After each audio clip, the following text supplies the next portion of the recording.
वैसे तो हमारी दुनिया में बहुत कुछ ऐसा है जो हमारी समझ से परे है, चाहे फिर वो प्राचीन सभ्यताएं हों या धरती पर प्रकृति के रहस्य। और ऐसा ही एक रहस्य है धरती पर कुछ आइलैंड्स। ये आइलैंड ऐसी जगह हैं जो सदियों से इंसानी नजरों से छिपी हुए हैं, जहाँ का हर कोना एक ऐसा राज समेटे हुए है जो आज तक अनसुलझा है।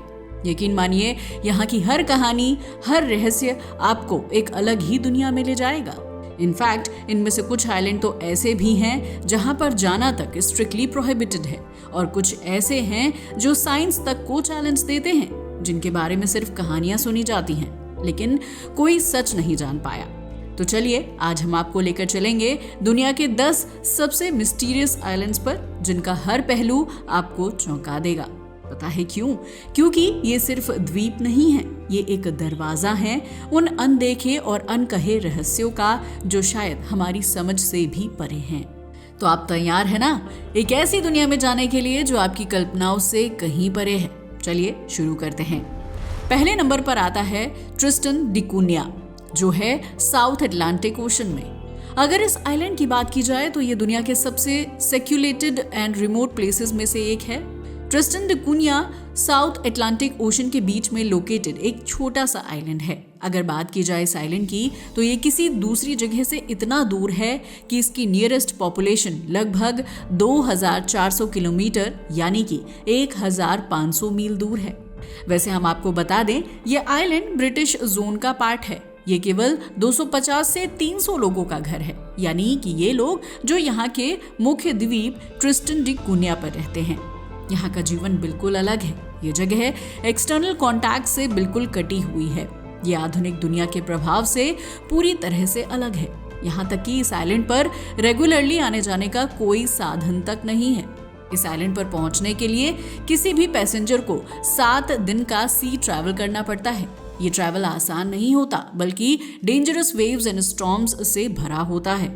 ये आइलैंड इतना अलग थलग है कि यहाँ की ओरिजिनल लैंग्वेज इंग्लिश और ट्रिस्टानियन डायलेक्ट के अलावा कोई दूसरी लैंग्वेज नहीं बोली जाती। ट्रिस्टन डी कुनिया का बिगेस्ट अट्रैक्शन ये है कि यहाँ की फोकलोर एंड ट्रेडिशंस सैकड़ों साल पुरानी है। ये लोग अपनी जिंदगी समुद्र से काटते हैं, मछली पकड़ते हैं और लिमिटेड रिसोर्सेज के साथ जीते हैं। साथ ही यहाँ की अमेजिंग बायोडाइवर्सिटी भी साइंटिस्ट को अपनी ओर अट्रैक्ट करती है। इस आइलैंड का एक और स्ट्रेंज फैक्ट ये है कि यहाँ के लोग हाईली सोशेबल और आपस में घुल मिल कर रहते हैं। फिर भी उनकी दुनिया बाहरी दुनिया से पूरी तरह से अलग है। मगर क्या ये एक आइडियल लाइफस्टाइल है या फिर यहाँ कुछ और राज छिपे हुए हैं जिनसे हम अनजान हैं? ये रहस्य आज तक कोई नहीं समझ पाया है। अगला आइलैंड है हाशिमा आइलैंड, जो है जापान में। हाशिमा आइलैंड को गुननजिमा या बैटलशिप आइलैंड के नाम से भी जाना जाता है। ये आइलैंड जापान के समुद्र तट से लगभग 15 किलोमीटर दूर लोकेटेड एक मिस्टीरियस एंड स्केरी आइलैंड है। ये आइलैंड अपनी वीरान और खंडरों से भरी इमारतों के लिए फेमस है, जो आज भी उस समय के कई गहरे राज को छुपाए हुए है। हाशिमा आइलैंड कभी जापान के सबसे बड़े कोल माइंस में से एक था। ये एक ऐसी जगह है जहां 19वीं सदी के अंत से लेकर 1974 तक हजारों लोग काम करते थे।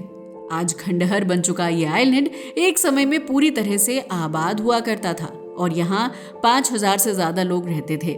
इस आइलैंड की पॉपुलेशन इसकी छोटी सी जमीन के मुकाबले इतनी ज्यादा थी कि इसे कॉन्डोमिनियम आइलैंड भी कहा जाता था।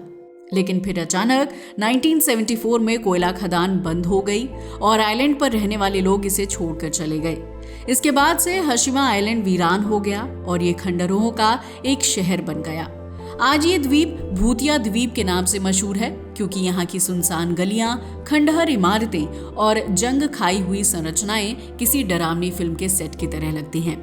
असल में ड्यूरिंग वर्ल्ड वॉर 2 हाशिमा द्वीप पर कई prisoners of war and workers को अत्याचार सहने के लिए रखा गया था। इनफैक्ट कुछ रिपोर्ट्स के अकॉर्डिंग तो यहाँ के ब्लैक कोल माइंस में इनह्यूमन कंडीशंस थी। वैसे जहां कभी अत्याचार होते थे, आज वही हाशिमा आइलैंड एक टूरिस्ट प्लेस बन चुका है। लेकिन आज भी यहाँ कुछ हिस्सों में पर्यटकों को घूमने की परमिशन नहीं है। लेकिन फिर भी यहाँ के वीरान माहौल और पुरानी इमारतों की शैडो से ये जगह हमेशा रहस्यमय बनी रहती है। मगर चाहे जो भी हो, खंडरों में डूबे भवन, खाली खदानें और समुद्र के पास बदबू से घिरी जगह आज भी रहस्यमयी बने हुए हैं। अगला आइलैंड है सर्डसी आइलैंड, जो है आइसलैंड पर। सर्डसी आइलैंड एक ऐसा आइलैंड है जिसका एग्जिस्टेंस सिर्फ कुछ दशकों पुराना है, लेकिन इसकी मिस्ट्री एंड बायोलॉजिकल डाइवर्सिटी इसे दुनिया के सबसे खास द्वीपों में से एक बनाती है। ये द्वीप आइसलैंड के दक्षिणी तट से लगभग 32 किलोमीटर यानी 20 मील दूर लोकेटेड है। यह आइलैंड 1963 में एक वोल्केनिक इरप्शन के कारण उभरा था, लेकिन सर्डसी का जन्म किसी भी ह्यूमैनिटेरियन इंटरवेंशन के बिना हुआ था। वोल्केनिक लावा जब समुद्र में गिरा तो इससे एक नया टेरेन बन गया था। मगर ये नेचुरल फिनोमेना इतनी शक्तिशाली थी कि पूरी दुनिया ने इसे देखा और ये आइलैंड मिराकुलस अपीयरेंस से सी सरफेस से बाहर आ गया।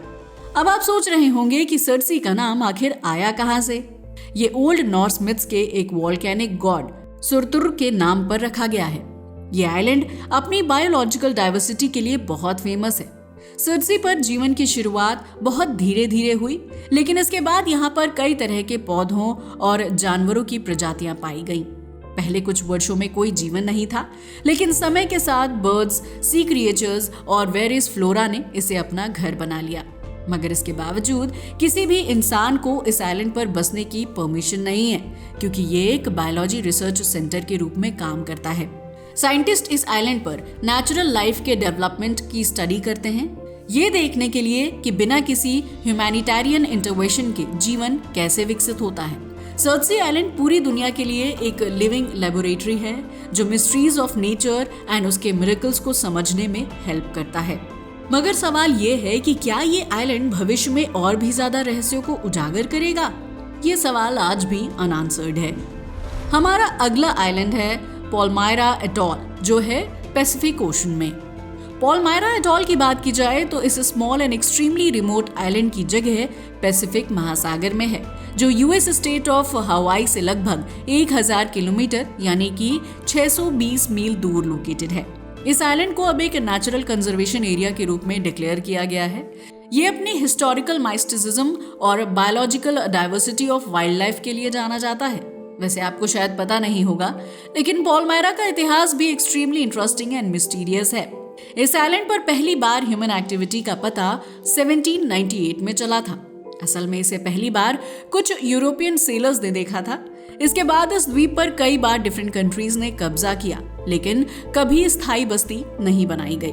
असल में ड्यूरिंग वर्ल्ड वॉर 2 इस द्वीप को अमेरिकी सेना ने एक मिलिट्री बेस के रूप में यूज किया था, लेकिन आफ्टर द वॉर एंडेड इसे फिर से छोड़ दिया गया और आज ये आइलैंड एक एंशिएंट हेवन के रूप में पहचान बनाता है, जहां कोई भी अननेचुरल इंटरवेंशन नहीं है।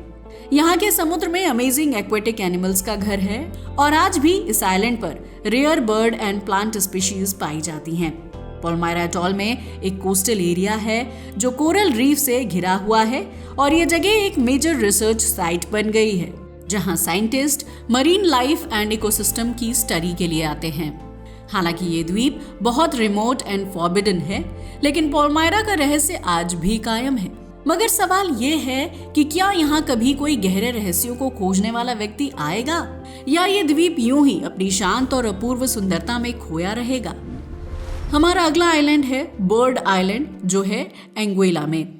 बर्ड आइलैंड की बात की जाए तो ये एंगुइला के पास एक छोटा सा द्वीप है जो अपने मिस्टीरियस एंड अनएक्सप्लेनेबल हिस्ट्री के कारण इंटरेस्टिंग बना हुआ है।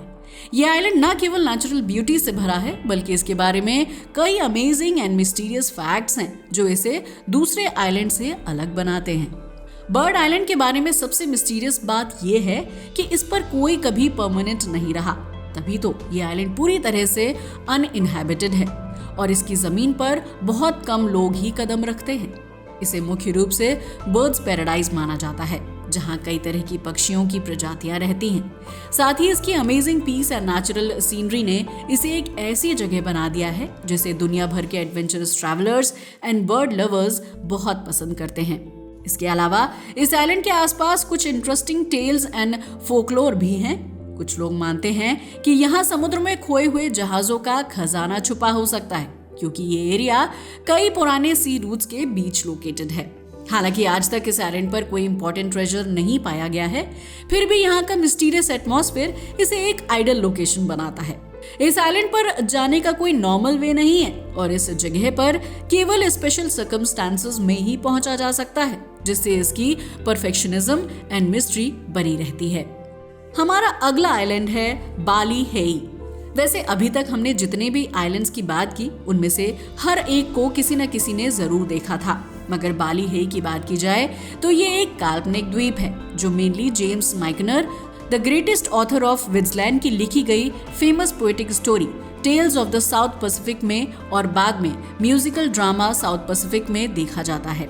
ये आइलैंड एक मिस्टीरियस एंड आइडिलिक प्लेस के रूप में प्रेजेंट किया गया है, जिसे सुनने और देखने वाले अक्सर एक अनजानी और अद्भुत जगह मानते हैं। इस कहानी में बाली हेई को एक ब्यूटीफुल, रिच और समृद्धि से भरा हुआ द्वीप बताया गया है जो पूरे दक्षिणी प्रशांत महासागर में अद्वितीय है।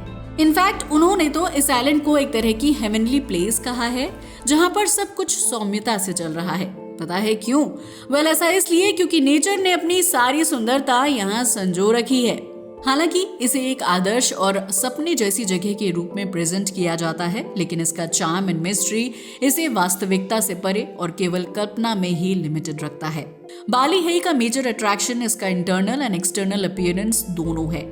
इस आइलैंड के residents simple and peaceful life जीते हैं, जबकि वहाँ की सीनरी, नीले समुद्र, हरे भरे पहाड़ और सफेद रेत ऑडियंस को एक अलग ही दुनिया में ले जाती है।